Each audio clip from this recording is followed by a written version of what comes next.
بسم الله الرحمن الرحيم الحمد لله رب العالمين وصلى الله وسلم وبارك على سيدنا ونبينا محمد ذي القدر العظيم وعلى آله وصحبه وسلم تسليما كثيرا اللهم وفقنا لما تحبه وترضاه واجعلنا من عبيدك السعداء وأمتنا على كلمة الهدى يا رب العالمين. Alhamdulillah, in our lessons on Maraqi al-Falah, Sharh Nur al-Idah, we've completed our somewhat extensive look at the opening of the author, and we try to look at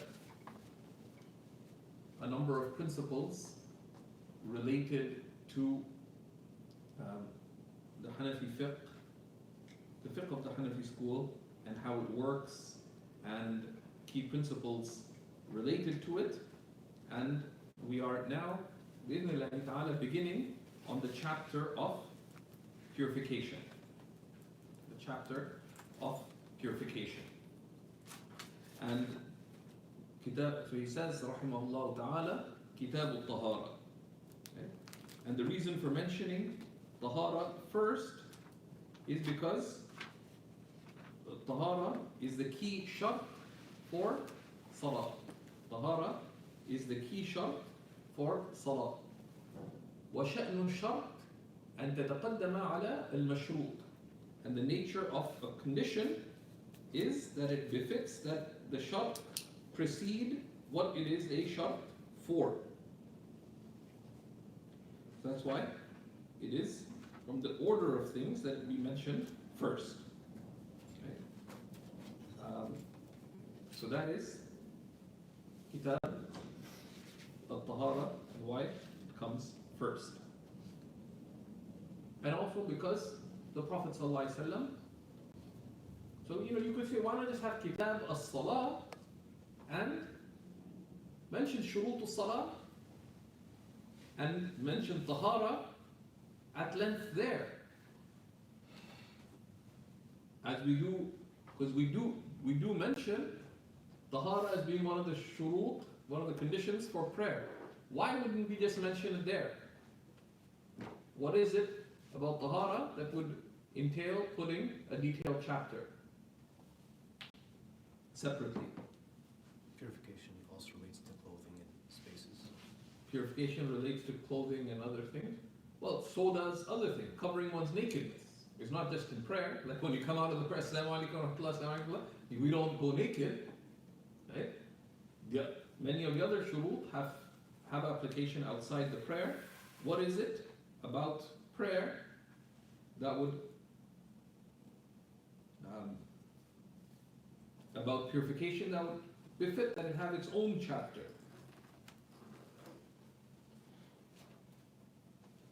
There are things that are rewarded. The things that are rewarded. Well, covering one's nakedness is also rewarded. I think it's similar to what he said. It's part of the type of worship. So yes, one is that the acts of tahara are a ibadah. They are an ibadah, but they are ibadah غير مقصودة. So they're an act of worship that's not, though not sought in itself, but it is rewarded as a recognized devotional act. Particularly wudu and ghusl, right? Because so that's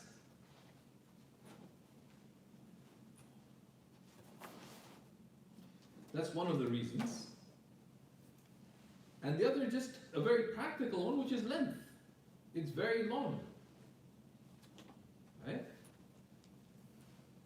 It's long, so putting it under prayer would make it rather cumbersome. Although, and there are some books that do that, but it comes out as being rather cumbersome.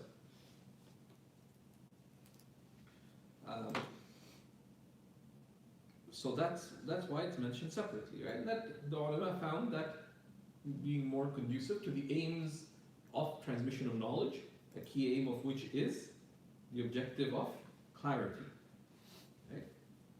The objective of clarity. Okay. So the author tells us, rahimahullah, الكتاب والكتابة لغة الجمع. Right? Kitab in Arabic means to gather.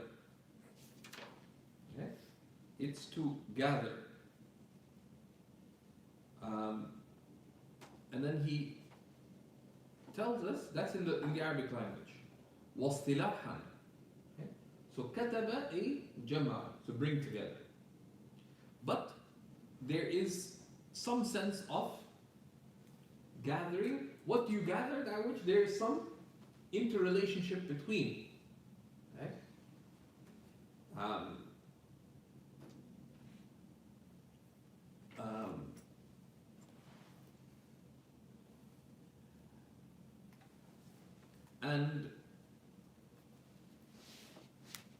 And that's why, because of the gathering in an army, a unit of an army is called a katiba, because it's a unit.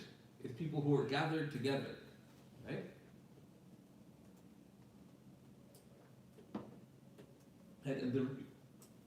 And writing, it's a gathering of words together to convey meanings that are sought. So it's a befitting meaning. So then he tells us, rahimahullah ta'ala, واصطلاحا طائفة من المسائل الفقهية اعتبرت مستقلة شملت أنواعا أو لم تشمل. So kitab, a book, is a group of issues, right?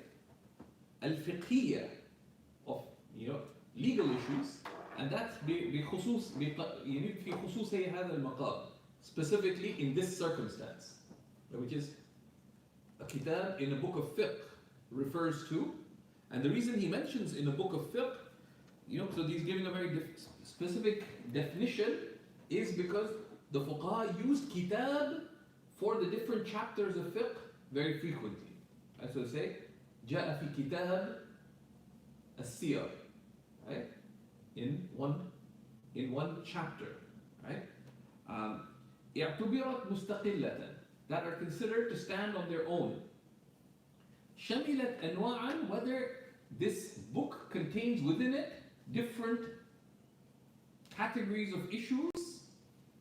Anwa', this is often called abwab, because frequently under a kitab you have abwab, you have chapters. أو لم تشمل, or it doesn't have. Right? So some chapters have subcategories. Anwa' min al-masail. Right? So like in Tahara, so often, so many different. So there's wudu, there's ghusl, there's this, there's that, tayammum, mas'al al-khuffayn, hayd, izalat al-najasa, all these different chapters. Some chapters, just some kitab of one thing, it doesn't have many sub-chapters. Happens both ways. So that's a little bit of background about a book, right? But also, so why would he define this? Because everything that a believer, the person of intellect does, goes back to established principles. Everything, right? The عاقل من ترجع تصرفاته إلى أصل ثابت. The intelligent person is someone whose conduct, whose actions return to established principles, right? بخلاف الجاهل, as opposed to an ignorant person.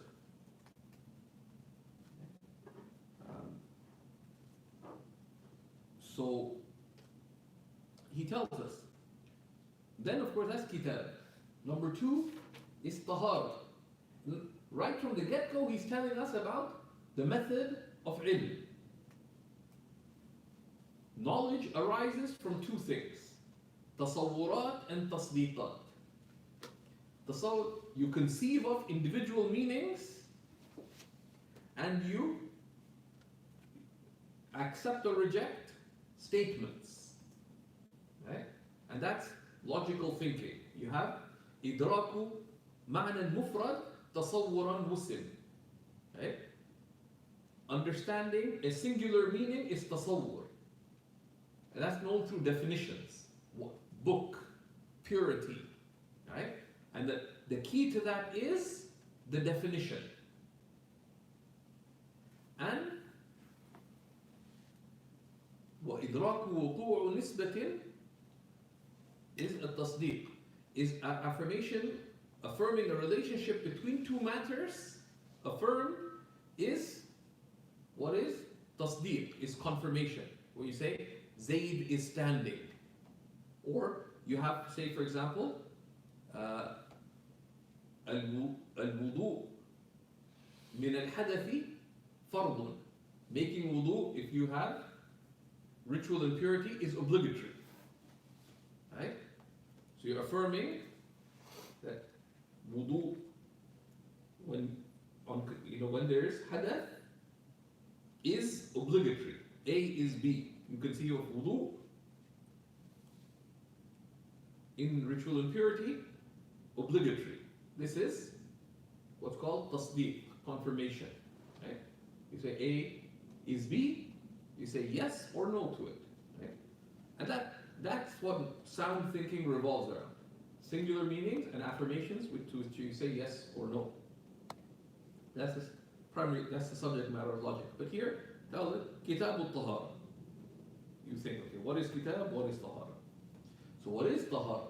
He tells us, al-taharatu بفتح الطاء مصدر طهارة يعني طهر الشيء بمعنى النظافة يعني طهر يطهر طهارة.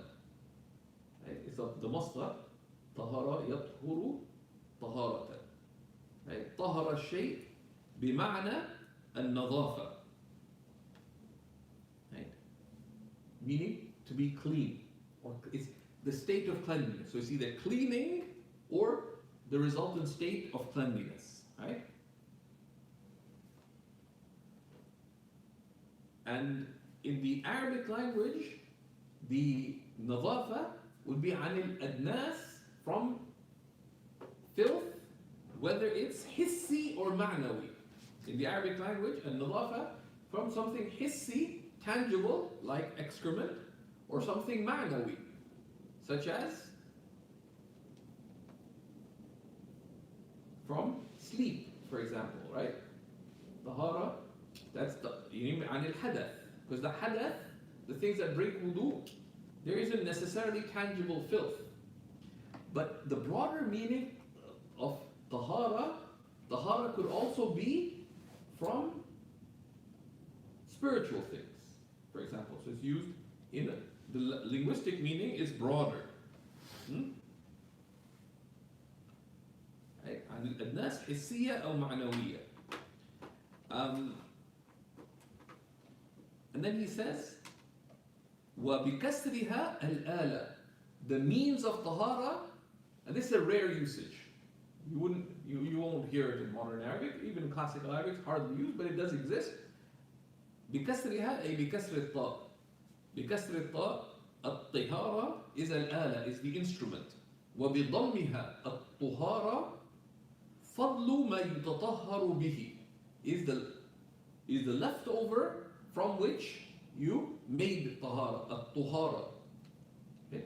Which we'll see is also called, for wudu, is also called al-wudu, with a fatha on the well. So that's the meaning in the language and some of the usages. He tells us, وَشَرْعًا tahara. How do you define tahara? So, in a way that encompasses all the subjects that are covered in this. That's kitab al-tahara. What is being talked about here? So he says, وَشَرْعًا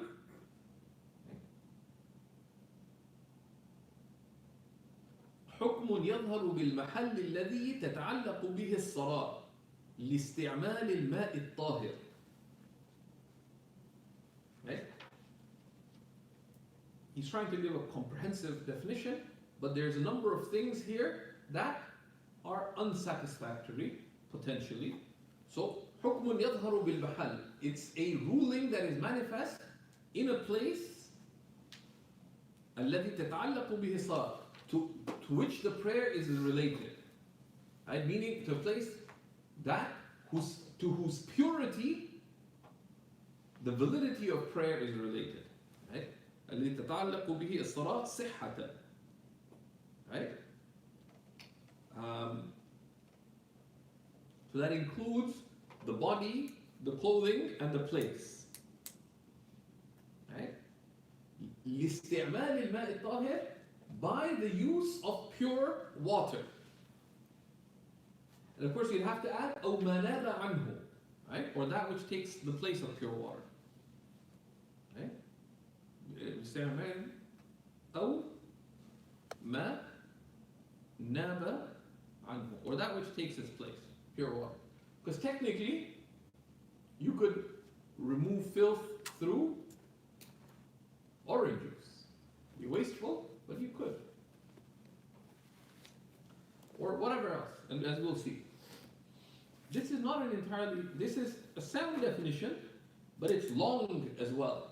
It's a ruling that is manifest in a place that the validity of the prayer relates to. So the definition is narrow here. This is الطهارة المقصودة لصحة الصلاة. Right? So this is sound of, because the al-Tahara here, Kitab al-Tahara, the purity that is sought in order to be able to pray. Right? So the al here is lil-ahad. Because we're not talking about a broader meaning of Tahara. We're not talking about Taharatul qalb, which is a spiritual Tahara. We're not talking about just being clean. Right? And someone didn't take a shower for 5 days, said, but I'm tahir. Said, but not the tahara I'm talking about. Right? Right? So this, a briefer definition, right? And Tahtawi mentions this definition, that the author of Al-Bahr al-Ra'iq defined it as زوال حدث أو خبث. Is for hadath, for ritual or physical impurity to be removed. Zawal. Right? And then there's a discussion, because tahara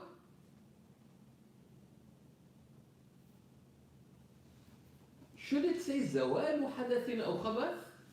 Zawal is for حدث and خبث. حدث is ritual impurity, ما يستوجب وضوءا أو غسلا, and خبث is النجاسة, is tangible filth, is for it to be removed, or is it the removal, or is it إزالة حدث أو خبث, or is the removal of ritual or physical filth, impurity. Because let's say, some students were sitting outside. So Mahmoud and Farid decided to sit outside and study. And suddenly, some random person came and gave the leash of his dog to Mahmoud. Said, I gotta run, just take care of my dog for a few minutes. You're scared of dogs. And the dog doesn't like you. Raises his leg, and it's about to urinate on you. You take off you shield yourself using your scarf. Now you look stressed out because you're just preparing for class. So you don't know what to do. So you hang your scarf from the tree. Say, Ya Rabb, I can't handle this. I need to be ready for class. So you go inside. Your way of responding is you make tea. And it starts raining. So what happens? The dog urine gets washed away by the rain. So there's no trace of it on the scarf. Is the scarf pure now? Yes.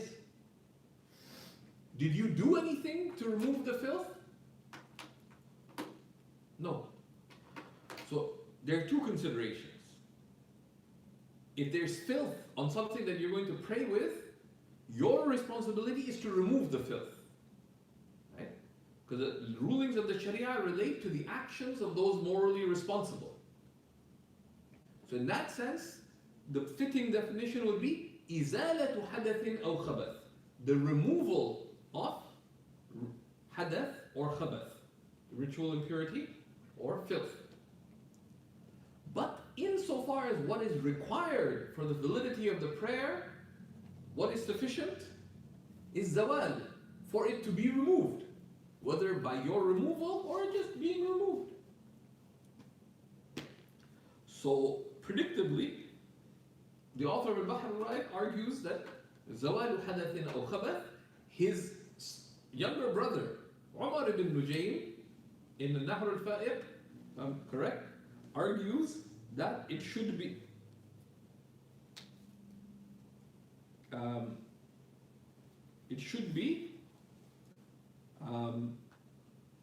izala, because the removal, because the rulings of Sharia relate to the actions of those morally responsible.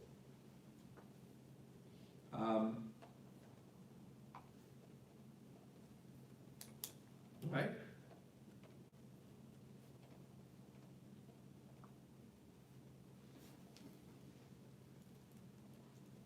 Now, the author of Ad-Durr al-Mukhtar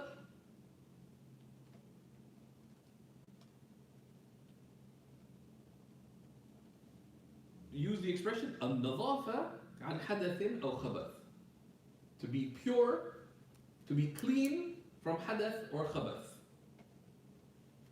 Okay? So he sort of avoids the argument of the use of zawal or izala. Yes, al-nadafa, the state of cleanliness from hadath and khabath. And Ibn Abdin preferred that. Anyway, so that's just a little bit of background. But that's a definition here. So this definition, al-nadafa an hadathin aw khabath, this definition given by the Durr al-Mukhtar of al-Haskafi. I'd encourage you to remember that definition. And if tested, you can give the definition mentioned by the author here, but bonus marks for the definition by al-Haskafi. Al-nadafa an hadathin aw khabath. They also mention a principle here, right, that explains this back and forth, that al-ibratu fi shurut bihusulaha la bitahsiliha. What counts in conditions is that they be met, not that they be sought. Al-ibratu fi shurut bihusulaha, for them to be met. That they be, not that they be sought. لا بتحصيلها. العبرة في الشروط بحصولها لا بتحصيلها. That's an important principle you can find in multiple words. Right? Conditions are not sought in themselves. You don't have to intend conditions. Right?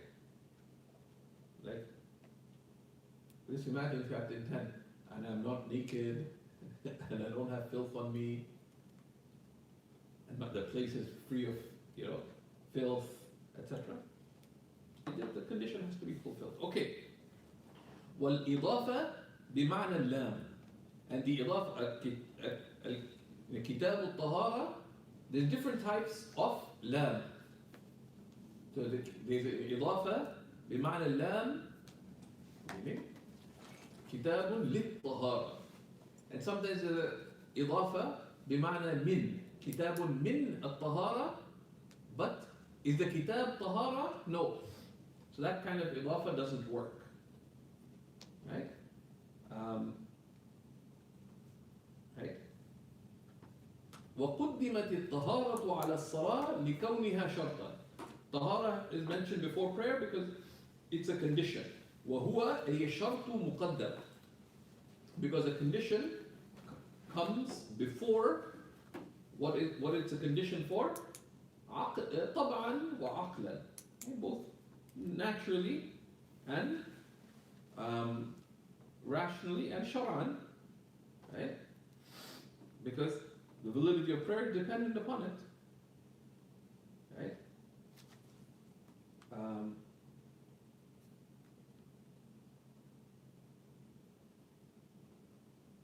And of course, And why would you begin with water as the first investigation? Imam Tahtawi quotes some people, and sometimes people say, and some people said, and they just done themselves. The ulama were reluctant sometimes to mention their students, because you don't know what's going to happen with students. As much as you have good hope for them, God knows what will happen. So you don't want to mention someone with praise. And generally, they were wary of explicitly mentioning contemporaries, unless, because who knows what will happen. I have a friend who studied a particular subject with one of his teachers, and then he wrote a poem in that subject, and he praised his teacher in it. His teacher became Shi'i. Had to edit the poem significantly. So they'd be careful, unless someone is, that's just the nature of this world.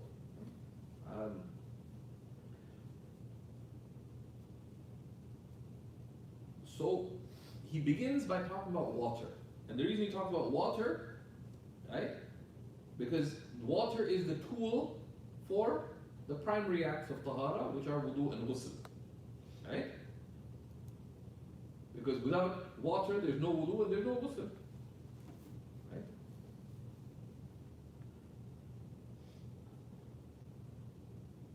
So that's what he begins with next. Right? So in the matan, right? And he says, وَالْمُزِيلُ لِلْحَدَثِ وَالْخَبَثِ اتِّفَاقًا الْمِيَاهِ. Right? That which removes both ritual impurity and filth, khabath. Khabath is al-najasa, al-hissiyya, is actual filth. By agreement, ittifaqan is water. And the reason he mentions ittifaqan, right? Because according to Imam Muhammad, you cannot use other than water to remove najasa. That's the position of Imam al-Shafi'i as well. Right? Imam Tahtawi mentioned that. أما غير الماء من المائعات فالمعتمد من المذهب أنها مزيلة للأخباث. Other than water of liquids, the madhab position, the position of Abu Hanifa and Abu Yusuf, is that it removes filth. So all liquids remove filth. وقال محمد والشافعي يشترط لطهارتها الماء أيضا, that water is also required for these. I'm not so sure about the aspect of it being mutlaq. Okay, so al-miyah. Right, so that's how he gets it. So he says, let's just read the matan first. المياه التي يجوز التطهير بها سبعة مياه.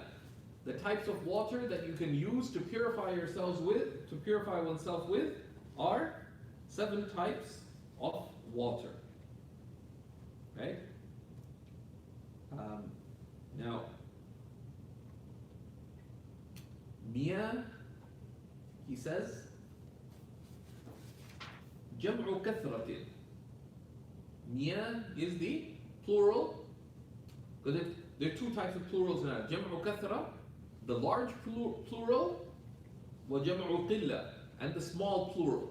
Generally, جمع الكثرة is above 10. Right? Okay? And جمع القلة is 3 to 10. But they are frequently used interchangeably. Okay? They are frequently used interchangeably. Right?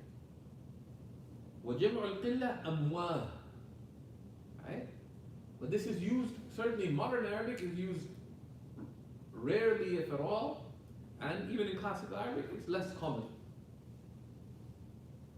وَالْمَاء. Now, what is water? Right? الْمَاءُ جَوْهَرٌ شَفَّافٌ لَطِيفٌ سَيَّالٌ. Right? Water is an essence, a jawhar, that is, in its natural say, shaffaf. Shaffaf, it's meaning clear. Right? Right? It's clear, so you can see that which is below it. الرقيق الذي لا يحجب ما تحته. Right? That's how he it's explained. شفاف, latif, subtle, meaning it's not thick in its normal nature. Water is not thick, it's subtle. Right? Sayyal, that is whose nature is to be flowing. Right? So these are characteristics of water, right? Defining something by some of its distinguishing characteristics. He says, وَالْعَذْبُ مِنْهُ حَيَاةُ كُلِّ نَامٍ, and the sweet water, which is opposite of salt water, like sea water, is the means for the life of all living things. And nami is that which is given to growth, which is living things, animals and plants. Right? وَهُوَ مَمْدُودٌ. Ma has a mad, yeah, with the alif and hamza. Ma وَقَدْ يُقْصَرْ, and it can be with qasr, meaning without the mad, ma, without the hamza. Right? But it's qaleel. Right? It's qaleel. You wouldn't use it in day-to-day discourse, but it comes up in poetry and stuff. But it's qaleel, it's not shadh, and it's not only lil-darura, not only out of necessity. So he says, aqsamul miyah. Now he gives us different categorizations of water. Right? And at-taqsim hasb al-i'tibar. Classification is according to consideration. Right?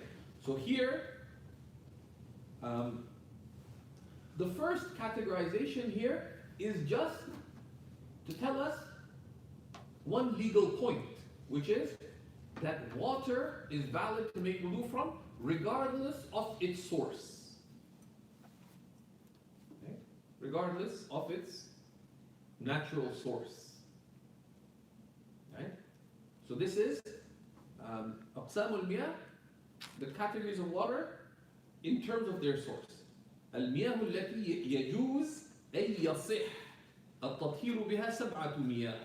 Right?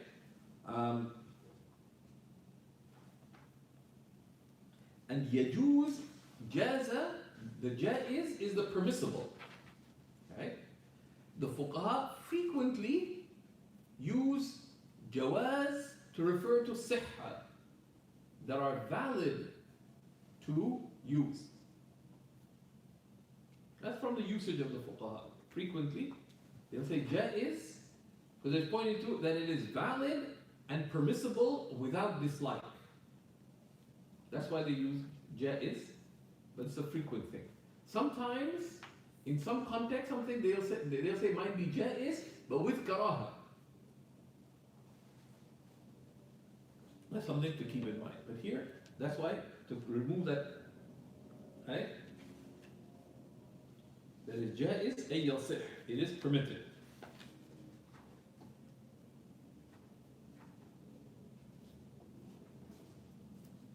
التطهير بها, by which purification. طهر يطهر تطهيرا 7 مياه. There are 7 types of water.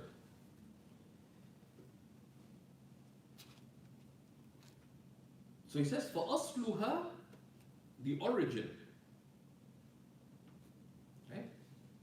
مَاءُ السَّمَاء is water from the sky. لِقَوْلِهِ تَعَالَى أَلَمْ تَرَ أَنَّ اللَّهَ أَنزَلَ مِنَ السَّمَاءِ مَاءً فَسَلَكَهُ يَنَابِيعَ فِي الْأَرْضِ. Have you not seen that Allah Most High sent down from the sky water, فَسَلَكَهُ, that He made flow in يَنَابِيعَ. Literally, yunbu' is a channel. Yunbu' can also refer to a pipe. In channels within the earth. And before, and the Arabs knew that there's water flowing below earth because they would dig wells in the desert and there'd be water. Right? But the fact that water flow, there's yanabiyah, there's like channels Like rivers underground, just as there are rivers above the ground. It's one of the marvels of the Quranic discourse. You do not see it, they hadn't really seen it. They saw the traces of that, in that they would draw water from the ground. وَهُوَ الطَّهُورُ, right? And it is purifying. This water is purifying. Why?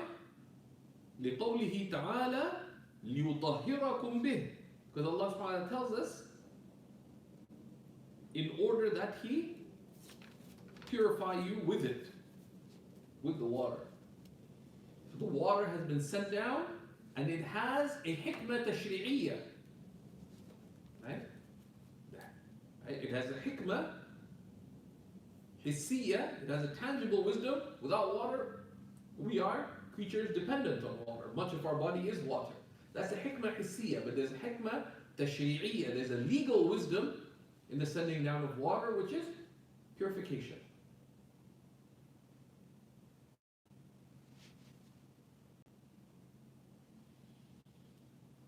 وهو, and of course, ماء السماء وهو ماء المطر.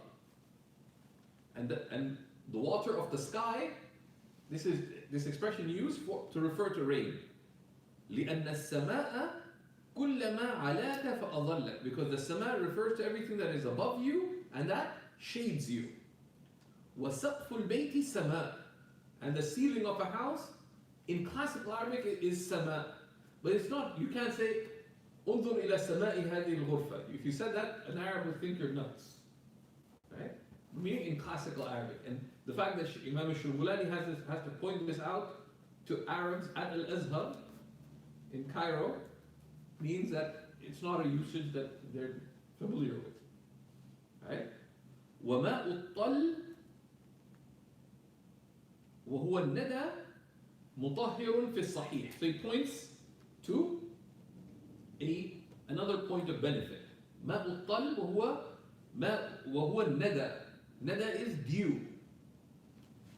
Right? What you find on plants in the morning, for example. He says. Now some people, and sometimes of course these things are mentioned, some people said this for the curiosity's sake. Not that some Muslim scholars actually believed it, but someone said it. As I mean the fact that some said, قِيلَ هُوَ نَفَسُ دَابَّةٍ. Say that dew is from the breath of some creature, of some unseen creature. فَلَا يَجُوزُ التَّطْهِيرُ بِهِ. So you can't use it to purify yourself, right? Let's say someone got home late, so they weren't allowed in the house. So they're outside. There's no water they could find, so what did they do? But there's lots of dew. So they took a piece of cloth, and they gathered up a whole bunch of dew, and then they squeezed that out and made wudu with it. It will be valid, because dew is water, and so you can make tahara. Anyways, وَكَذَا مَاءُ الْبَحْرِ. And likewise the water of the sea. And one of the things the scholars mention, that why would you detail something like that? It's also min babi ti'dad al-ni'mah. Is to remind ourselves of Allah subhanahu wa ta'ala's blessings. Because rain is mercy. Ocean water is a mercy. And the sources of water are mercy. But also because these waters differ in some of the characteristics. Rainwater in our time, for example, could be polluted due to pollution. But it's valid for purification. Right? Ma'ul Bahar, what's the distinguishing characteristic of seawater? It's salty, but you can make wudu with it. Yani, Ma'ul Bahar, right? And right? Al-Malih, right? Salty, because Bahar, the reason the commentary puts Al-Malih, right? Because Bahar in classical Arabic does not refer only to a sea. The meaning of Bahar, right, is كل نهر عظيم is a Bahar, right? As al-Jawhari mentioned, this is quoting from al-Tahtawi, and al-Bahr, al-Ma' al-Kathir. Right? And according to Ibn Sina in al-Muhkam, al-Bahr refers to any large body of water, whether salty or sweet, even though it's used mainly for salty. That's why he put the condition of salty. Because, so they said, for example, a Nile, the Nile, for example, in classical Arabic, you could refer to it as a bahr, insofar as its vastness. But you couldn't do that in modern Arabic because they think you lost it. But they lost it, insofar as they don't appreciate classical Arabic. But it's their language. Yeah. لقوله صلى الله عليه وسلم هو الطهور ماؤه الحل ميتته. And this is from the amazing teaching of our beloved Messenger sallallahu alaihi wasallam. Right? Some people came and said, Ya Rasulullah, you can find the hadith in Tahtawi, but the hadith itself is related by Abu Dawud and At-Tirmidhi. And it's a good habit to look up the actual hadith in the original sources here. The Messenger of Allah sallallahu alaihi wasallam said, هو الطهور ماؤه. Its water is purifying. الحل ميتته. And its meita, its dead, is permissible to eat. So these people came and they said, Ya Rasulullah, inna narkabul bahr. We ride the seas. I mean, we travel by sea. وَنَحْمِلُ مَعْنَا الْقَلِيلَ مِنَ الْمَاءِ. But we only carry a little bit of water. فَإِن تَوَضَّأْنَا بِهِ عَطِشْنَا. If we use that water that we're carrying, meaning sweet water, we are thirsty. أَفَنَتَوَضَّأُ بِهِ. Do we have to make, can we make wudu with it, with seawater? So they asked about one matter, which is, can we make wudu with seawater? The Prophet ﷺ, and this is part of the adab of al-ijaba ala su'al dini, that أن يكون على وجه النصح, that when you answer a question that someone asks, you answer in a manner that has sincere concern for their good. So they asked about one thing, which is that its water is purifying, tahur. So that answers their question about wudu. But the Prophet ﷺ gave them an extra part. Al-hillu maytatuhu, that it's unslaughtered, the mayta is halal. Referring to, well, according to the Jumhur, the hillu maytatuhu, the mayta, literally, what? The mayta refers to an animal that is unslaughtered. Fish are a type of animal, so it's or the creatures of the sea. Now the Hanafis have their reasoning why only fish is considered permissible of the sayd, right? Because Allah subhanahu wa ta'ala tells us in the Quran that Allah has permitted for you the saydul bahr, right? Sayd is a masdar. Ay ma yustad is that which is caught. You have saydul bar is what you hunt on land, and saydul bahr is what you catch. The catch of the sea, literally, is permitted. But the Hanafis understood that ma yustadu adatan, that which is normally caught. What would the Arabs at the time of revelation catch from the sea? Fish. And even in other madhabs, there's this clear sense, because the texts came in the context of the understanding and usage of the Arabs, and that's why in some other madhabs they have the principle of the rulings related to permissible and impermissible animals have to also consider مَسْتَقْبَحَهُ الْعَرَبِ, what the Arabs considered qabih. Why? Because Allah that Allah has made permissible for you الطيبات ويحل عليكم الخبائث, that which is khabith. What is the khabith? They already deemed khabith. Right? And there are governing criteria related to that. From that we have, Amongst the madhabs, there are a range of animals and creatures, even with respect to seafood, for example. Not all, each madhab has its the limitations it gives. But the Arabs, the Arabs, the Hanafis consider it according to al-Mu'tad, which is a samak. And they took this hadith that they took as confirmation that the Prophet said, "Uhillat lana maytatan." Two unslaughtered animals are permitted for us: as-samaku wal-jarad, fish and locusts. Okay, fish and locusts. Because what are you going to do with the locusts? The locusts are permissible. Now, what is the extension of that? That's a separate matter outside the scope here. Okay. وَكَذَا مَاءُ النَّهَرِ, and likewise river water. كَسَيْحُونَ وَجَيْحُونَ وَالْفُرَاتِ وَنِيلِ مِصْرِ. Right? Like the Sayhun. Yes, Sayhun is the river that goes through Khajand in far Central Asia. وَجَيْحُون, which goes through the river that goes through Tirmidh, where Imam Tirmidhi originates from. وَالْفُرَات, and Furat is the river of Kufa, the Hanafi river. وَنِيلُ مِصْرِ, the Nile, which is a virtuous river. Imam Tahtawi says that it is أفضل المياه بعد الكوثر. Imam Tahtawi is also Egyptian. Right? So there's a little bit. Of course, who wrote a letter to the Nile? Sayyidina Umar, when there's a drought. Right? Now, what does it mean that some waters are better than others? They say insofar as the reward of making wudu from them. And the ulama mentioned about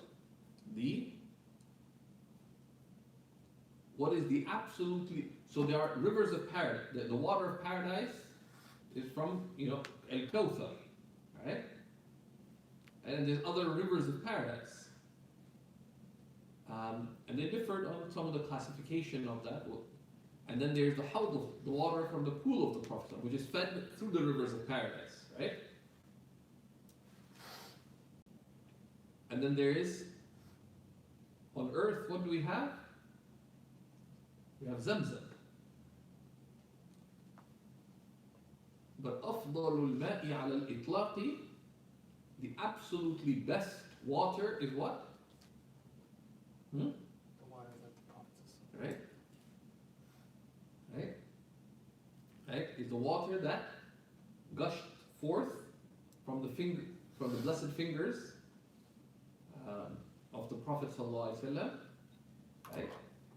صلى عليك الله يا من من كفه عينا جرى حتى ارتوى. Peace be upon you, O you from whose hands a spring of water gushed forth until it quenched the thirst of an entire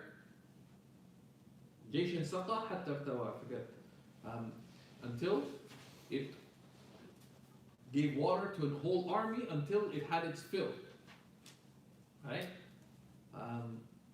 And it's mentioned, this is well established. There's 1,500 companions at least on the expedition, and the pool that the Prophet put his hand into was very small, and only a few people would have been able to drink from it. But they had all their fill, and their animals, and they filled up whatever they had, and there's still more water left over than before. And this was the many mutawatir miracles of the Prophet, mass transmitted miracles of the Prophet. The Sahaba not just witnessed it, they lived it. They lived the miracle. Okay? When we say that the Quran is the miracle of the Prophet, meaning it's the greatest. But we have numerous mass transmitted miracles of the Prophet. Many of these. And some of the miracles there are miracles that are established with tawatur, mass transmitted. There's miracles that are widely transmitted through authentic. There's miracles that are singularly transmitted through individual sahih hadith. And there's others that are ascribed to the Prophet ﷺ, but not necessarily through rigorously transmitted hadiths. But we recognize these, they're very, and there's ulama who wrote entire works of the miracles of the Prophet ﷺ. So one of the categories of the study of the Prophet ﷺ is mu'jizatuhu. Mu'jizatuhu kathiratun ghurar. And many of the people wrote poetry as well regarding it. A very good summary of the most important of the miracles was gathered by Imam al-Iraqi in his al-Fiyat al-Sira. There's a whole section on the miracles of the Prophet, right? Because his al-Fiyat in Sira, only half of it is on the Sira. Then he goes into, on the prophetic art, he also goes into his shama'il, his khasa'is, unique qualities, his miracles, and then his family, a whole bunch of related, and then his wars, he put them separately, and many other things. It's an amazing book. So,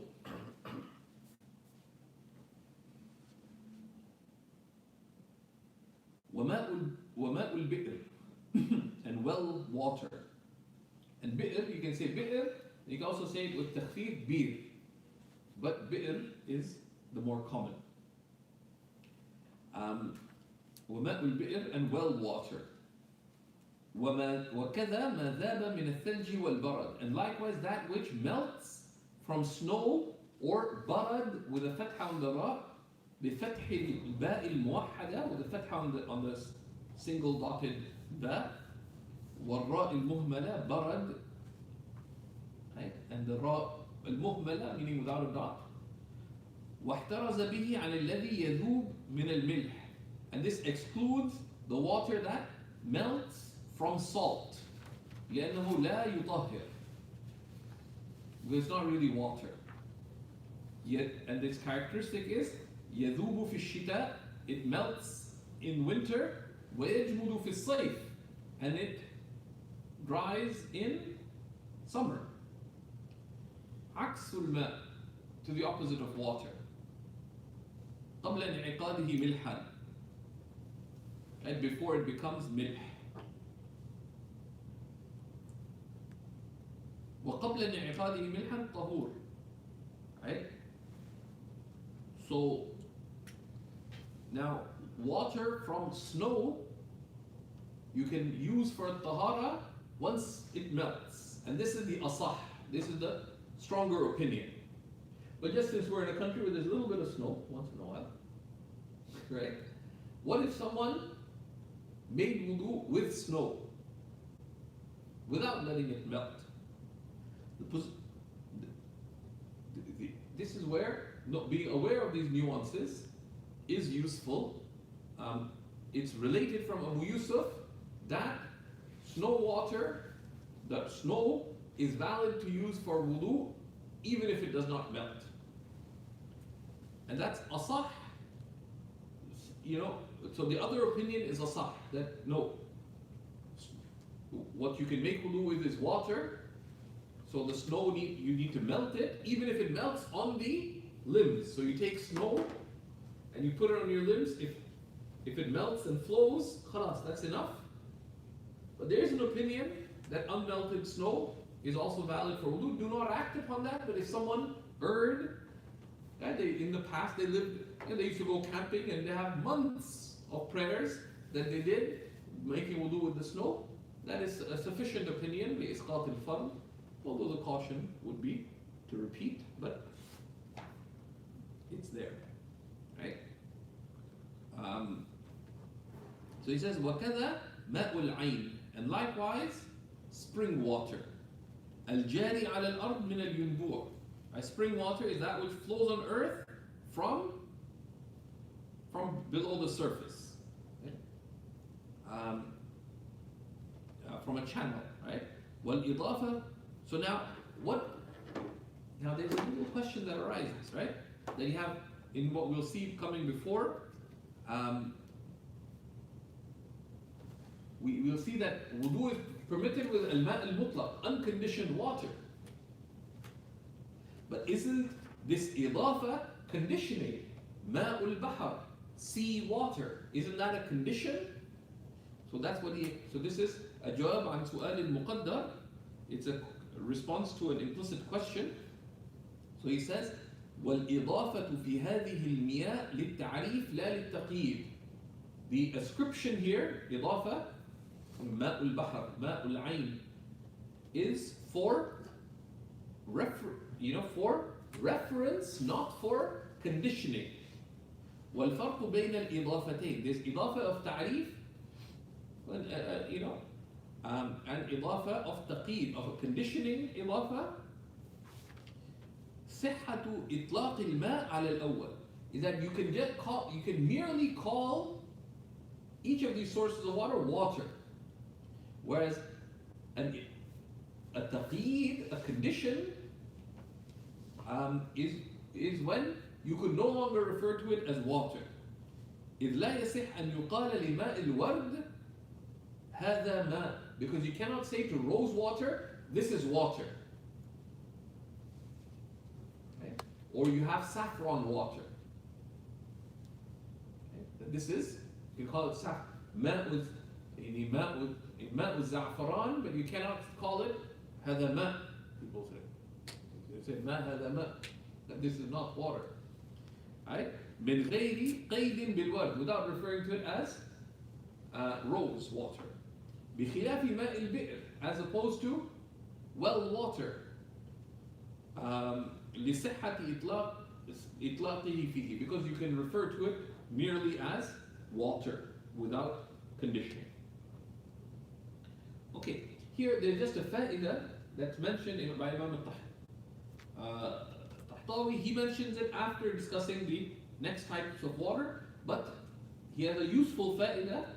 It's worth recording, which is, he mentions, it's permitted to make wudu and ghusl with zamzam water, with zamzam in our madhab, without dislike. Rather, it has great merit. But then he refers that some of the scholars mention in their books, there's a book of, one of the reliable books in the fiqh of Hajj, called Lubab al-Manasik, that he mentions that because ma' zamzam is wajibun li-ihtiram, right? So that it can be used for wudu and ghusl, but it's not befitting that you use it for ghusl from janaba or wudu from hadath, but rather that you take the required ghusl and then you do this, you're in a state of ritual purity, right? Because ma' zamzam is wajibul ihtiram. And that you use it in a dignified place. You don't use it in a najis place. You should not use it for istinja. Now in classical times there used to be serious dilemmas. Because imagine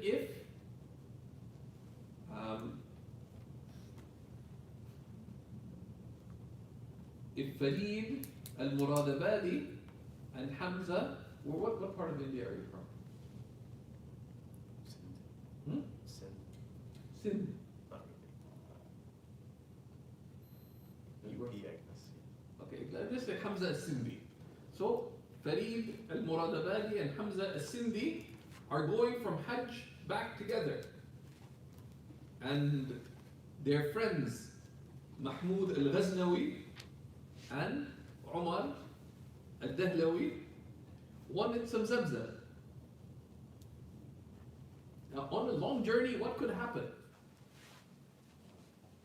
You run out of water. But he wanted this zamzam for the people over there. Now is zamzam water?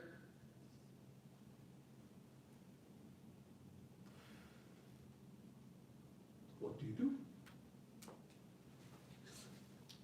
Yeah, but they want to keep it for, and then people need it, like all kinds of base needs. So what do you do? And we really want to get there. Some lady said, so that I'll marry you, but I'll only marry if you bring me back 5 liters of zamzam. She's worth marrying. So what do you do? So So they used to try to work out all kinds of tricks. What's the hila في حفظ ماء زمزم? And there's a bunch of different tricks. Right? One would be, because you cannot use someone else's water. So Farid comes up with a trick that, look, we want to give this water to our teacher, Sheikh Mahmoud. So we say, look, let's appoint Zayn to be, so Zayn is the wakil on behalf, the agent on behalf of Mahmoud. So we give the water to Zayn, that okay, this water is now Mahmoud. And so now the ownership is transferred to him. And he does not give permission for anyone to use his water. So it doesn't belong to anybody there.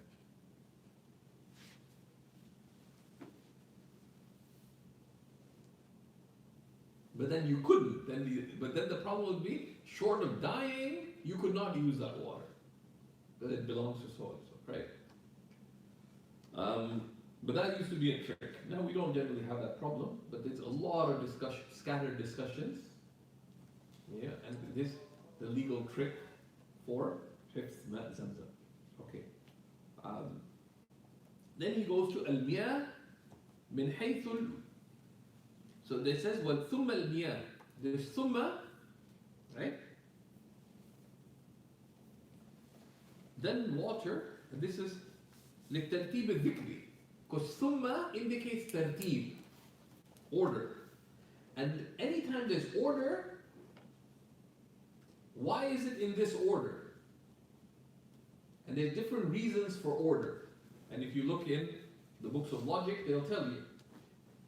Right? Sometimes, there's different, the tartib could be zamani, it could be rutbi, in rank, could be in sharaf. There's different, 4 to 8 different reasons for order between things. But the reason, so they point these things out, just that pay attention. The one says, then in which way? Just dhikr. After mentioning A, then B. So one is from the sources of water. The first, al-miyah, are sab'a, in terms of their sources. Right? Min haythu asluha, from their sources.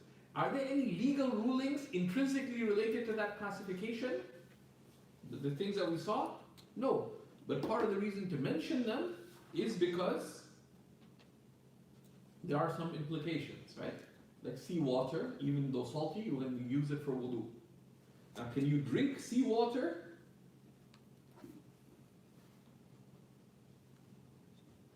Right? Right? Right? And no, because of the harm. Right? Because of the harm, you're not supposed to drink seawater. Right? Because of the harm. But tahara wise, so these are that regardless of source, and you'll see what happens if it's changed. Right? That'll be coming later. Now the next classification, the ثم المياه من حيث هي على 5 أقسام. And he says لكل منها وصف يختص به. Each has a وصف شرعي, right? Has a legal quality specific to it. So this is المياه من حيث الوصف والحكم. Water in terms of its characteristic and legal ruling. So the الماء المطلق, and the legal ruling is it's طاهر مطهر, right? And so on. There's طاهر مطهر مكروه, etc. So before we break for tonight, these kinds of things are important. So I remind myself and you that it's very important to take written notes. ولا تبخلوا بالورق. Don't be stingy with paper. Right? Follow a method of note taking, like the Cornell method.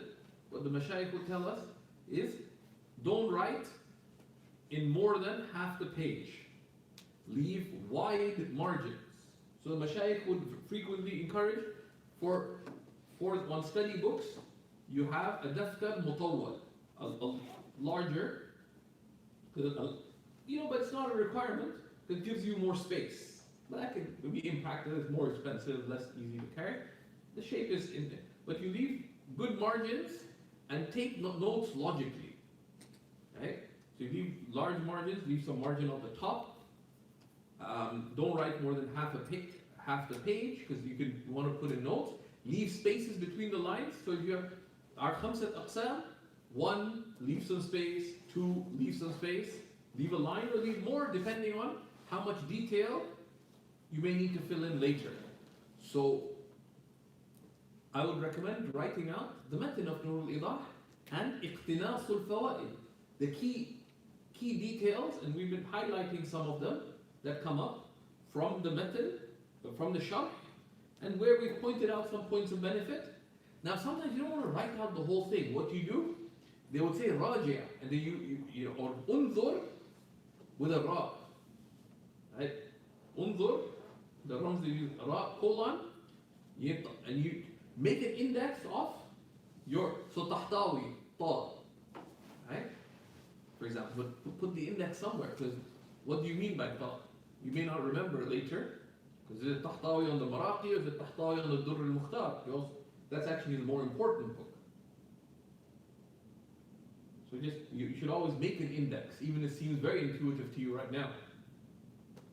You put ba, say, oh, ba means Bukhari. Well, later you study Usul al-Fiqh, and there's ba for Bazdawi, ba for Bahr al-Ra'iq, ba for your Sheikh Bilal that you started learning from. So what is this ba? So you should always make an index in a place where you won't lose it, right? At the beginning. And some of the things that we mentioned, right? So here one thing that's important to add particularly is the definition of what is tahara, right? And to the extent that you can capture it, we mentioned 3 extra definitions. زوال حدث أو خبث, definition of al-bahr, إزالة حدث أو خبث, of the definition of al-nahr al-fa'iq. But Tahtawi sort of stepped away from that slightly, but he actually agreed with the author of al-Bahr al-Ra'iq. He said, النظافة من حدث أو خبث. Right? Because that's closer to the lexical meaning. That's been mustahsanat al-ta'rif. But he actually preferred, and Ibn Abdin preferred this because it encompasses deliberate and accidental attainment of purity. And so not every correction is accepted. Okay? So some of the mashayikh mentioned, so al-Bahr al-Ra'iq by Zayd ibn Nujaym, his brother Umar ibn Nujaym wrote a much smaller work. He called it Fa'iq, al-Nahr al-Fa'iq, meaning on his brother and teacher's book. That the i'tiradat are of 3 types. Right? I'tiradat, objections, they're one type which are not accepted. That they're not acceptable. There's others that it's min bab al-tadqiq.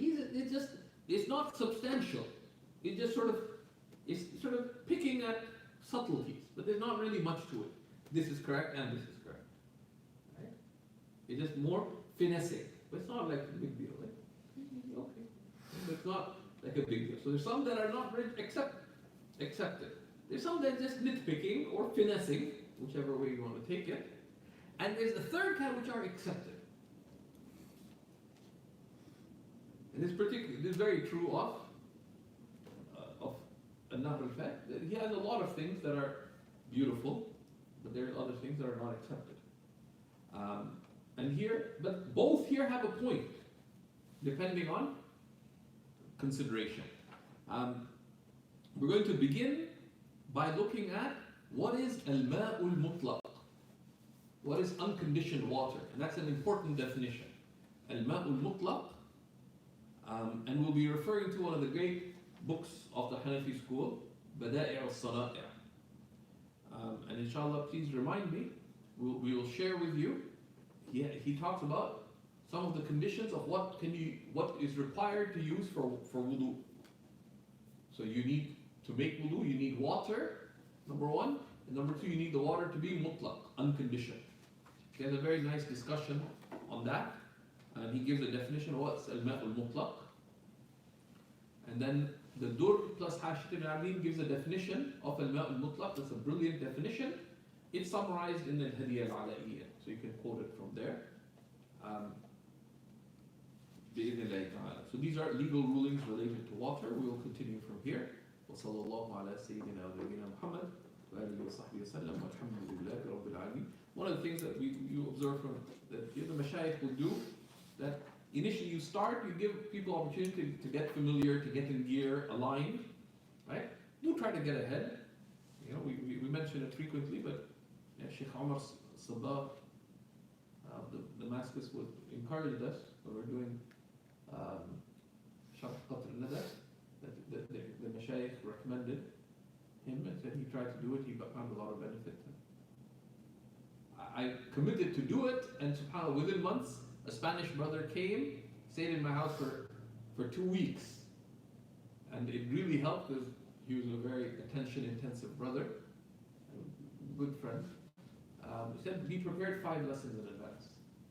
So when we go a little bit, we're going to be accelerating, get a little ahead. Any questions before we stop for today?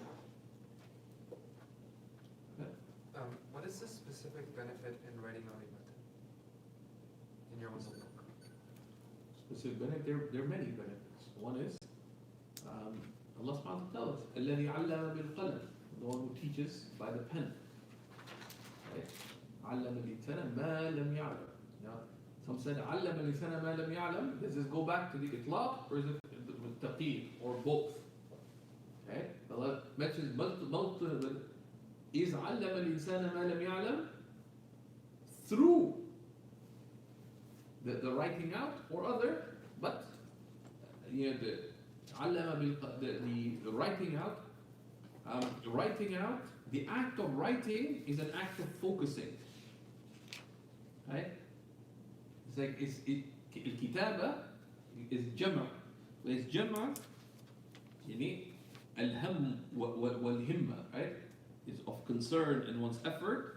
So just the very act of writing it out forces you to focus on what you are writing.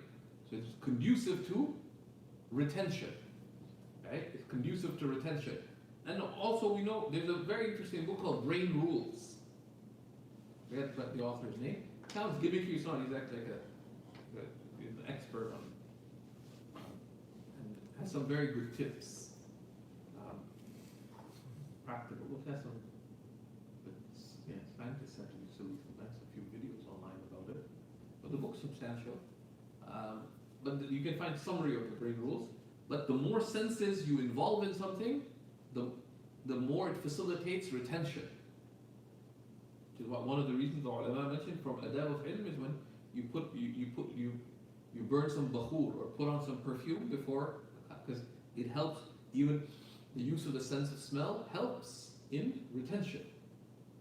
And to the extent, that's why the ulama would say that to have greater, even it helps with hifz, that not only should you read, it's recommended that you hold the mushaf. Because to the extent that you are reviewing, even one's review, that even from hifz, that you review, right? So you're not only engaging the mind, but they say you review, that you raise your voice. So you're engaging your tongue, you're engaging your ears, you're engaging your eyes, you're engaging your hands because you're holding it, and all of these count as ibadah. But also, they are in a sense, because even the tactile sense helps the memory and retention. If you have associations of smell, right? As one of the poets said, of course, in different context, وَمَا شَمَمْتُ الْوَرْدَ إِلَّا زَادَنِي شَوْقًا إِلَيْهِ. I never smelled a rose except to increase me yearning for you. But it helps. Of course, some things more directly than others. Seeing helps a lot more than smelling when it comes to retention of knowledge. But that's why Sayyidina Imam Malik, for example, before he, and even other acts, which is why before talab al-ilm, put on dignified clothing, etc., all of these things, help in gathering one's resolve, bringing one's senses all together, etc. There's many contemporary studies that talk about this, but don't want to mention about this. But that act is very, very powerful. And of course, it also then gives you a means of reviewing, because you have clear notes, and because you don't want to review the whole text, you took the key points that you really want to retain. And notes, it's just as important what you didn't mention as opposed to what you did mention. You know, well, I'll just color the text. Yeah, color it if you want. But to the extent that when you color things, but then you write it out, it seriously helps in retention.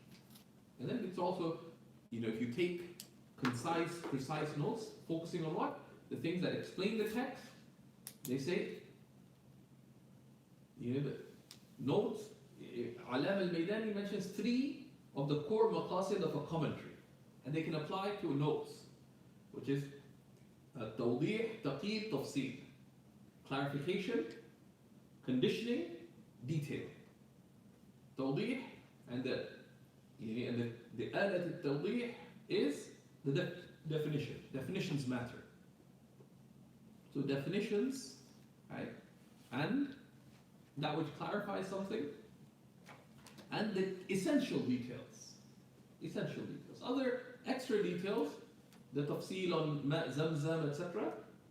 You can in initial. That's why you can fill it in later. But you click raja, review, al-wudu bima' zamzam, and the page number. But if you leave enough space, you can go and fill that in later. That's why it's good to leave ample space. And were you to author a hashia on your own notes, there's loads of space to do it. Okay? Not that you would, but right? There's many studies as well about writing notes by hand is a lot more effective in retention and in understanding than typing out notes. Although there's merit sometimes in typing things out. Okay? So as I'm going through, I'm keeping a register of fawaid min al-Maraqi, which I'm copying out from the thing, but the key element of it, I'm writing it out.